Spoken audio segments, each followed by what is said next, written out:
What's up, everybody? Does this sound disturbingly familiar? Home prices skyrocketing for the last few years, bidding wars on every house, and the housing market basically going crazy. Then, suddenly, home prices start to level off. The number of home sales is way down, and there is talk of recession everywhere. Is it 2006 all over again? The year we saw the ramp up to America's housing crash 2 years later. Just like in the mid-2000s, industry experts are saying that we are now experiencing a housing correction, not a crash. Mind you, back in 2006, the experts were saying the same thing. But back then, they were very wrong. The housing bubble burst, we entered the Great Recession, and it took many years before the economy and the housing market recovered. So are we in for a repeat performance? Is the housing market going to crash and burn? So today we're going to take a look at an article in Realtor.com titled, "It's Deja Vu in the Housing Market. Is it 2006 all over again?" and see what they are saying. Let's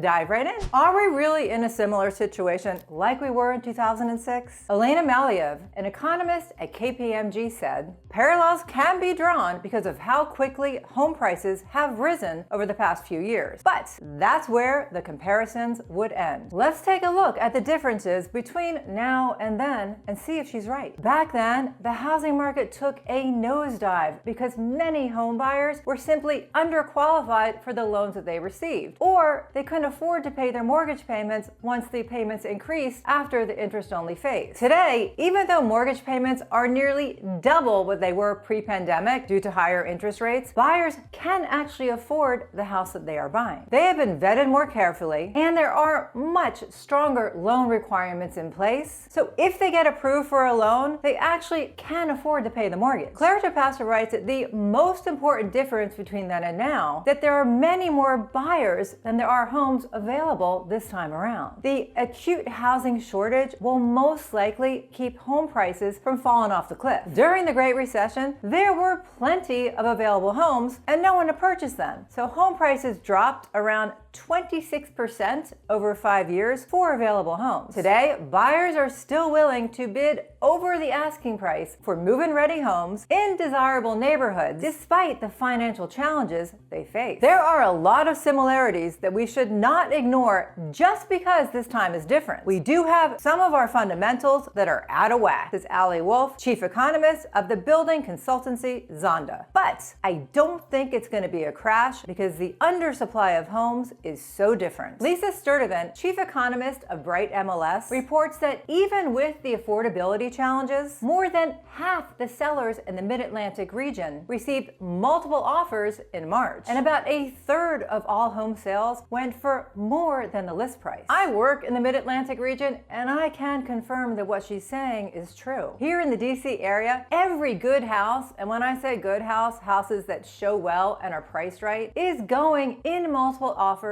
and selling way above the list price. The only difference I'm really seeing between now and the market a year ago, besides money being more expensive, is that if a seller overprices a house or it doesn't show really well, buyers will pass on it. If they're going to pay more, the house has to be worth it. Back a year ago and the year before that, it seemed like any house that you put on the market would sell. It was just a matter of for how much. I know that out west, prices have really gone down a lot in those markets that went up the fastest, like Austin and Phoenix and Boise, but even those markets are now starting to heat up. We should expect some price corrections, not a price crash, in these places where prices ran up the fastest, said Sturdivant. Everything seems to be slowing down a little bit, but everything still seems very competitive. Without more inventory, I just don't see how the market is going to balance out. There's just not enough homes for sale. Most sellers are also buyers, and they don't want to trade in their low mortgage rate for today's higher one. So where will the inventory come from? Well, some people have suggested that more foreclosures will come on the market like back in 2008. Foreclosures have been steadily increasing as pandemic-era moratoriums expired. But another tidal wave of foreclosures, like what happened during the crash, isn't likely. In the 2000s, we had a huge amount of people using adjustable rate mortgages with remarkably low low interest rates. And there were also people who, quite frankly, should not have gotten a mortgage, says Matthew Gardiner, chief economist at Windermere Real Estate. But when mortgage rates rose, people found their mortgage payments doubling overnight, and they had next to no equity. So what did they do? They walked away. About 40% of homeowners currently own their homes outright without a mortgage, according to KPMG's Maliev. And many homeowners have a lot of equity in their properties due to rising home prices over the last few years. So if they were having trouble making their mortgage payments, they could simply choose to sell their home instead, and often walk away with a profit rather than get foreclosed on. Also, most homeowners who do have a mortgage have a 30-year fixed rate loan, which doesn't balloon in size over time. One variable that could shake the housing market up is if we do enter a recession and people start losing their jobs. This could cause homeowners to be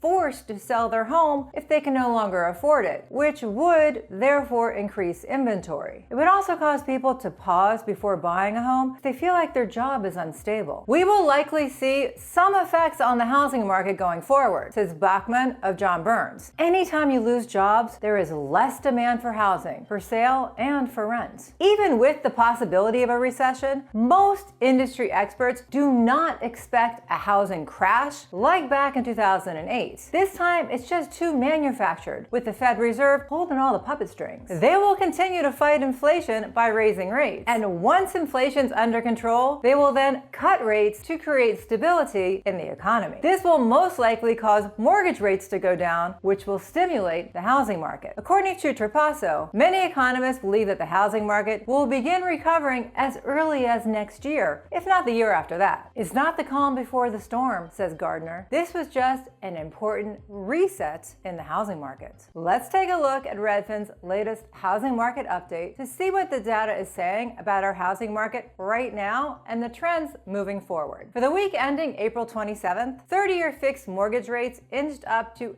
6.43%. The daily average was 6.67% on April 27th. Home sale prices declined in 29 out of the 50 most populous U.S. metros, with the biggest drop in Austin, Texas, down 13.7% year over year, followed by Oakland, California, down 13.5%, San Francisco down 12.3%, Anaheim, California, down 10%, and Sacramento, California, down 9.4%. Sales prices increased the most in Fort Lauderdale, Florida. They rose 10% year over year. Next comes Miami, up 8.7%, Cleveland up 7.9%, Cincinnati up 7.5%, and Columbus, Ohio up 7%. Pending home sales were down 16.7% year over year. This is important because there's just not a lot of sales happening. Pending home sales fell in all 50 of the most populous U.S. metros. They declined the most in Las Vegas, down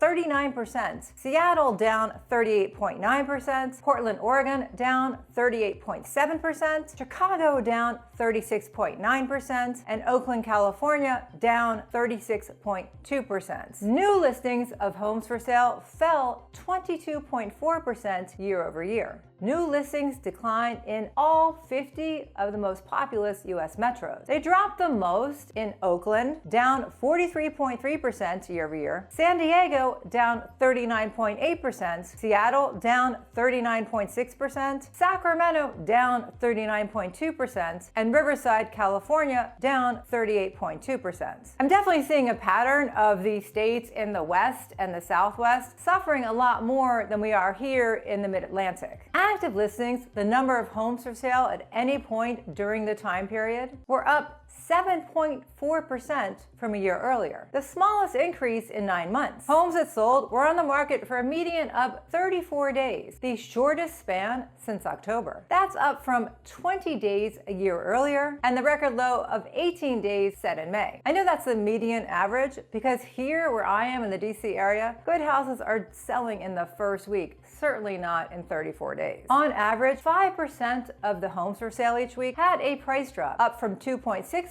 cents a year earlier. And the months of supply, which is a measure of the balance between supply and demand, was 2.7 months, up from 1.9 months a year earlier. But you guys have to understand, 2.7 months is nothing. Our supply is so down and so limited that I just don't see how we're going to create a balanced market, which is a lot more fair for buyers, until we get a lot more inventory. I hope you got some value out of today's video. If you did and you want to show our channel some support, smash that like button, comment below, and subscribe to our channel. It just helps us with the YouTube algorithm, motivates us to make more videos. And if you didn't see my last video on what's happened with Opendoor and how Zillow could have prevented it, definitely check it out. Thanks for watching. I do appreciate it. Bye!